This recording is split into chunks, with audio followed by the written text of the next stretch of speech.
Kyrylenko, Donetsk область.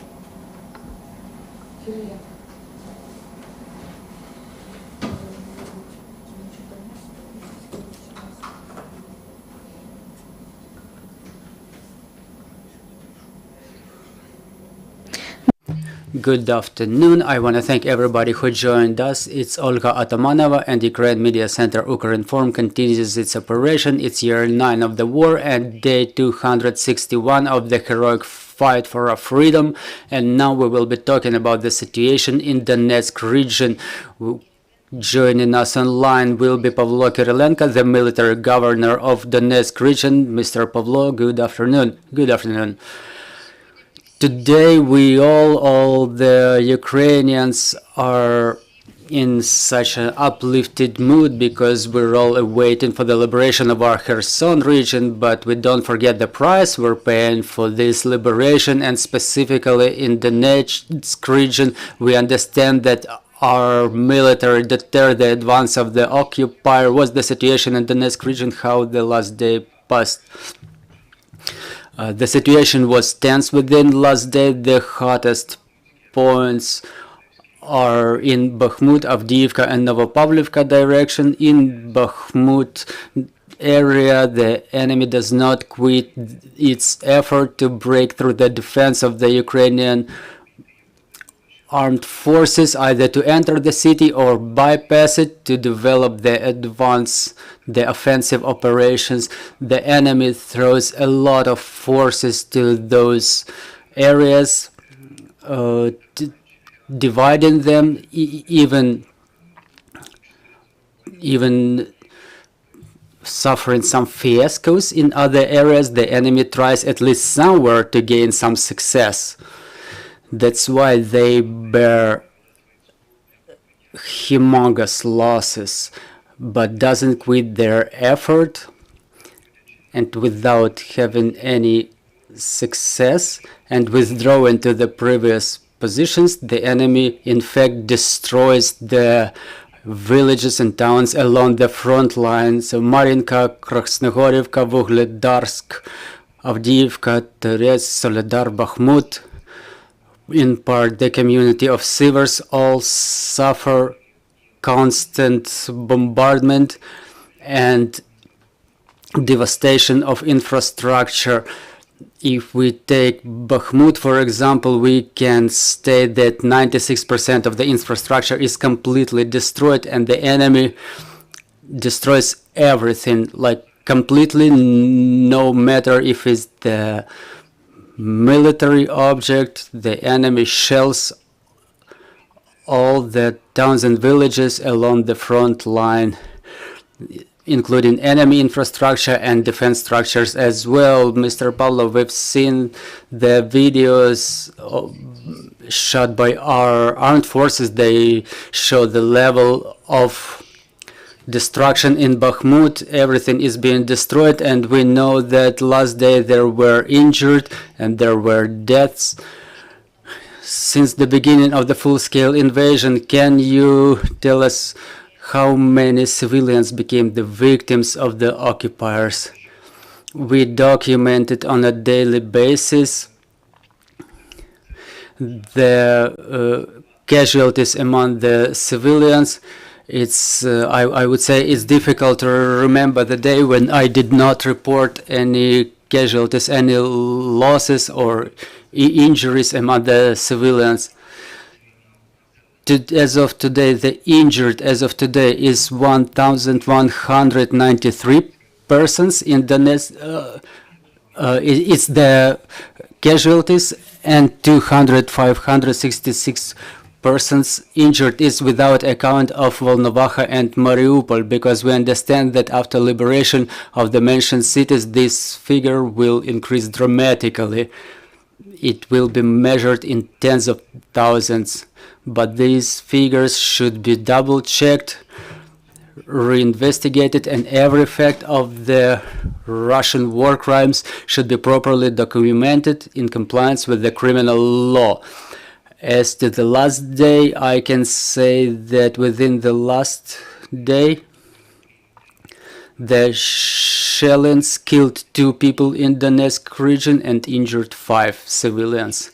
As to the operation of the critical infrastructure, we understand that along the front line, we cannot even talk about this. There's nothing left, but with regard to other part of the region, what's the condition of the infrastructure? Is there water and power supply and communication in the region? I would say that notwithstanding any difficulties and complications, I always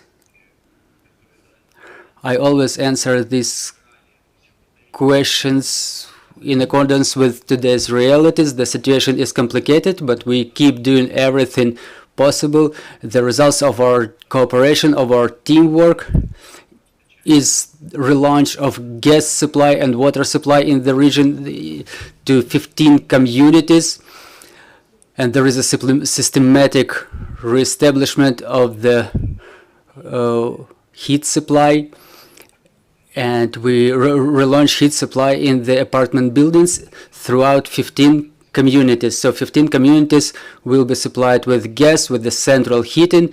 Another 10 communities are scheduled for relaunch of critical infrastructure and the object of social importance. I mean those where the heating points will be deployed, and in 11 communities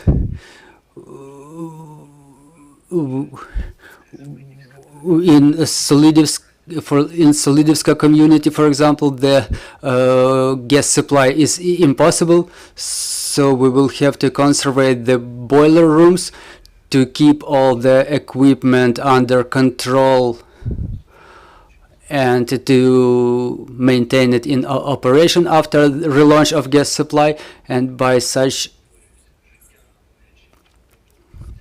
with such summary, the life in the Donetsk region continues. The evacuation is in progress, but we've taken all the necessary measures to have people from the villages and towns along the front line to be able to be evacuated along the established routes to get themselves evacuated to safer areas. Also, we have prepared the places for such relocation. 82% of the boiler rooms are already in operation, and we start filling the system with the heat supply for the apartment buildings in the largest cities of the region. Out of 97 boiler rooms under the conditions the Donetsk region is under, we launched 92. I always count on the worst case scenario, so how we would act in the worst situation, in the most critical situation. We were ready to spend the winter period without gas supply, but thanks to impossible efforts of our gas supply and redistribution companies, military administration, local authorities, the gas supply was reestablished, and people will have warm dwellings during autumn and winter. So we will spend this period in a mixed cycle with gas supply and alternative power sources and redistribution of alternative types of heating with coal and wood across the territorial communities along the front lines and in the newly liberated territories. That's the key point what we're doing in the Donetsk region, our main task is to deter the enemy and to destroy the enemy, liberate the areas, and to preserve lives and health of people, to feed those who need it, those who suffer the horrors of war. So in this aspect, I understand that the large number of military, we count on the situation where they can be, where can they be heated. That the occupied towns of Liman and Svetohirsk, was the situation there? Was it possible to stabilize it? The situation in both Liman and Svetohirsk is completely stabilized. The authorities and military administrations re-established their operation there, just as well as law enforcement authorities. The stabilization measures were taken, after which 2/3 of the Liman community now have power supply. It was done in a very complicated way due to the fact that the power lines were completely destroyed. Now they're fully re-established. The energy technicians work on the re-establishment of power supply in Svetohirsk community. Demining is going on, and the transformators are being brought in the area. People are being provided with medicines and food ratios. The construction materials are being constantly brought to the community to be redistributed among those buildings which can be conservated and rebuilt further on, and those who are not subject to renewal will not even be conserved. And the relevant committee is working on this issue, and I already gave an order to have such cases documented and the committees like this established, to record also the war crimes of the Russian Federation, to come up with the opinion of what number of houses have to be rebuilt or built from zero and located in the relevant territories. So again, which houses can be rebuilt and which not. So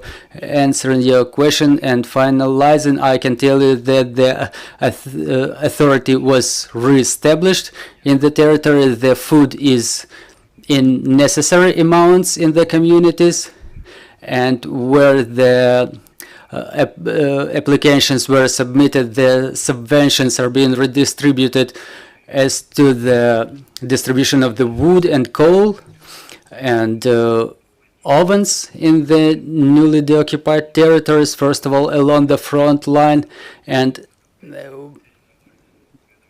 the authorities pay out pensions thanks to the good job done by Ukr, and international aid is being paid out.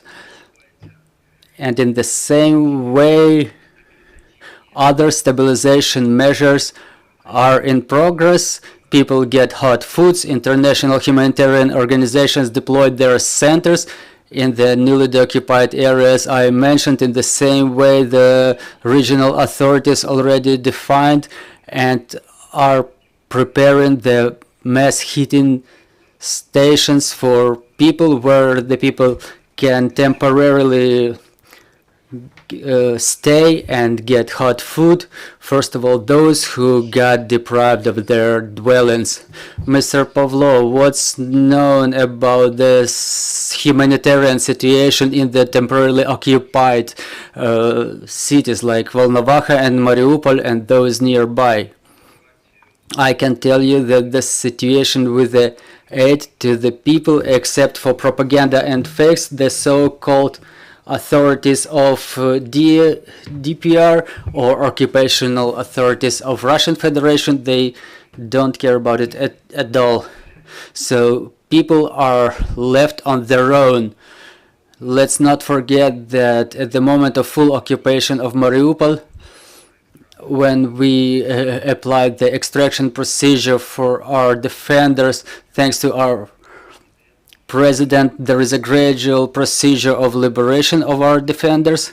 So the local population who remained in Mariupol, it's more than 100,000 people. So those fake statements about the apartment buildings built, it doesn't cover even 1/1000th of the fraction of the needs of the people in water supply and heat supply, because you cannot provide it in the city, which was 90% destroyed, because internal communications were destroyed as well. And the same situation is in Volnovakha, specifically now that the large part of the city is private residential areas. Dear colleagues, your questions, please introduce yourself.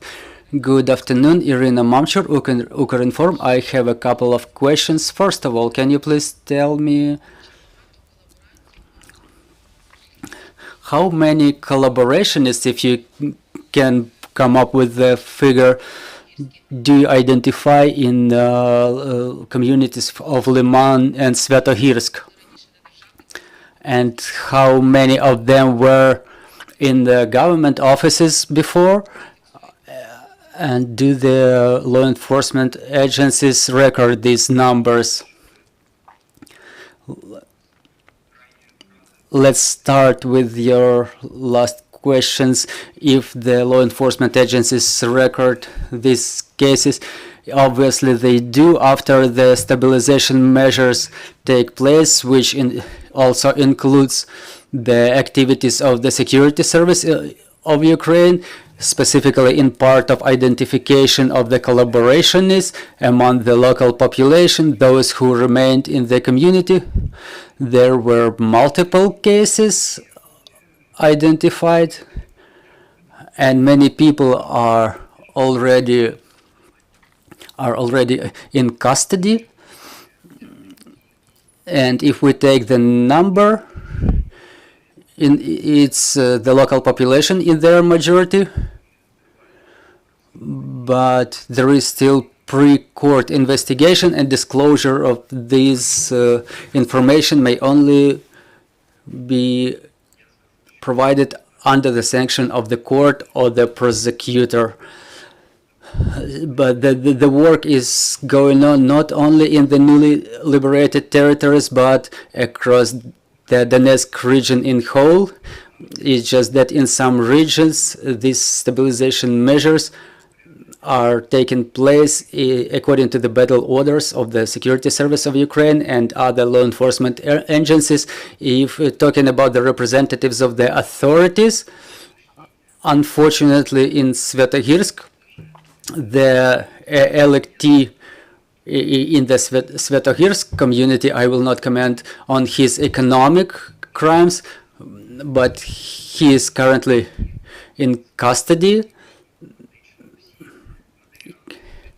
And in fact, all the materials are already worked through by law enforcement agencies.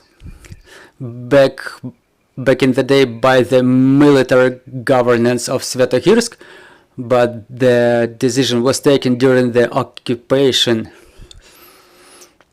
and the president, by his order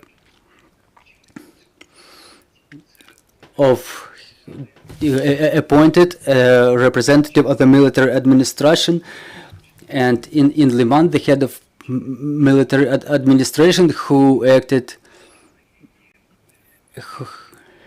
he keeps working in a coordinated way and organized the work on identification of collaborationists. It's not one or two persons, but I think that after the pre-court investigation will be accomplished, when we will have the award by the court, we can competently comment on this question. Thank you. But the total number of the crimes, is it documented? Do you have a figure? The law enforcement, that the police have that figure. It's been documented, and why I try to focus your attention on that those crimes are being documented across the whole region. I always try to be objective to the maximum extent, and I have information about the military governor, and this is something that I'm entitled to provide the law and order across the whole region. I have the information about the measures being taken, but this information is closed. There are stabilization measures going on. We identify people who are connected to DPR and to Russian Federation authorities, and the number of such people is rather big, but we will be able to say this number after our victory. One more question, please. As to the civil infrastructure, you said about the reconstruction, rebuilding of infrastructure. Do we have enough resource and materials to service the rebuilt infrastructure? Enough resources to maintain and renew it? And do you have enough medics and policemen? As to the reconstruction and renewal, the first and foremost what we talk about is the stabilization measures in part of civil infrastructure. Currently, the rebuilding and renewal of infrastructure is not something we talk about now. If we talk about critical infrastructure like gas supply, power supply, water supply, obviously it's been rebuilt, but for the utility enterprises sometimes the materials, the resources are not enough. But we're in full communication with the head of emergency service of Ukraine, Mr. Krug, and I personally coordinate the activity of all the authorities in the Donetsk region. This is why we are being provided by help of emergency service personnel for the demining and reestablishment of power supply and water supply, and we have brigades sent to our region from other regions of Ukraine to support us. And as to the evacuation of the people, due to this vast piece of work to be done, many utility service personnel, they remained even in that area, but still they're not enough. But with the help of the neighboring regions, the authorities of the regions, they send the teams to us, they help us solve this issue. And as to the renewal of gas and power supply, it's the statement is the you can find evidence of my words that people now have power and water supply reestablished, yes, with breakdowns because it's overcomplicated, but this is what the authority and local government work for, to reestablish these utility services. Do we have any more questions, please? The question, my name is Lorenzo Cremonesi from the Italian daily Corriere della Sera from Milano. I start with the first one, Mariupol. Sorry, maybe I misunderstood. Can you tell us what is your estimation at the moment? How many, there were new mass graves, by the way, found or apparently found in the Mariupol area. So, first of all, how many, what is the evaluation? How many people have been killed, civilians have been killed? And secondly, how many people more or less are still there, are in Mariupol? We have different figures from different quarters. So this is the first question. Maybe then I have the others too, but can you answer?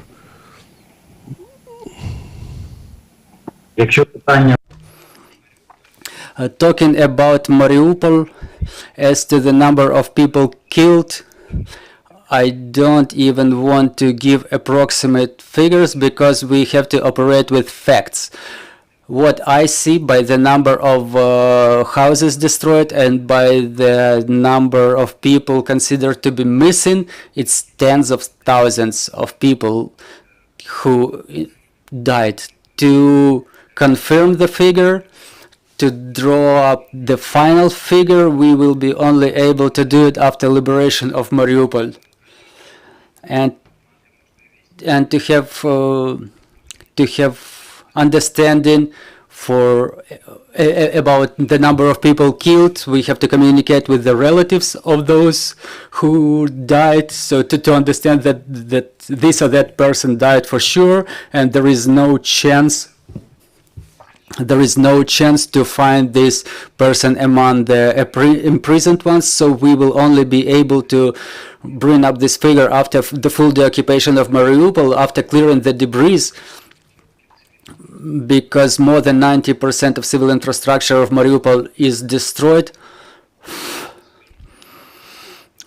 and the local authority never cleared the debris, and people were hiding in cellars, in basements, and we have to complete the wars in the mass grave sites of the civilian population in the city itself and outside the city. And only after that we will identify the relatives, the connections to the relatives, and we will complete the court investigation to identify these persons after exhumations, after the complete procedure. So it all can be only said after the full liberation. At least we will come closer to the number that we can disclose, something that will be close to the truth, to find out this real figure, which can be respectively documented as war crimes committed by Russian Federation. The second question is, I understand, very delicate. I don't know if you can give a figure or an idea of the dimension. How many collaborators you in prison you found in the Donetsk region? Are you able to give us a number? Because we hear all the time about the story, but we are not able to quantify. So how many you think were captured, were identified as collaborators in your region?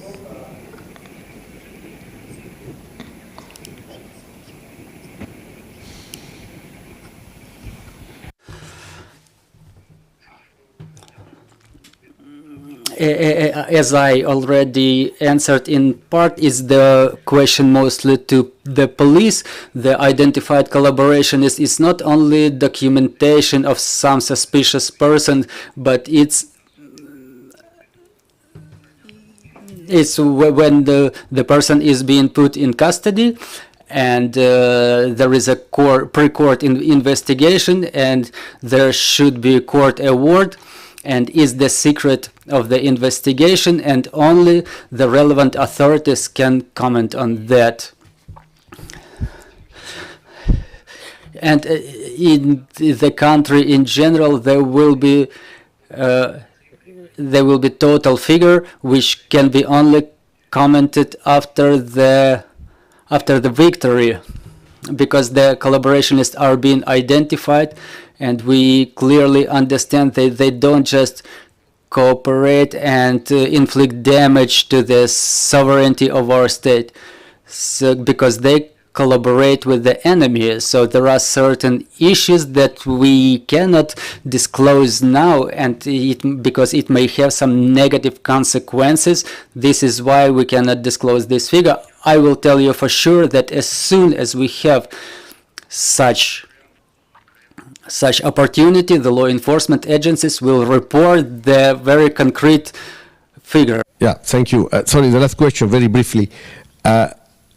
We heard all the time that one of the reasons for the success, or in any case, the continuous persistency of attacks from the Russian against Bakhmut is because in Bakhmut particularly, there is a concentration of Wagner troops, of contractors, experienced veterans of war. Can you confirm that? And do you have an idea how many are they? Do you know? Can you say, first of all, it's true that there is a particular concentration, and secondly, you have an idea of the dimension. How many are there? Thank you.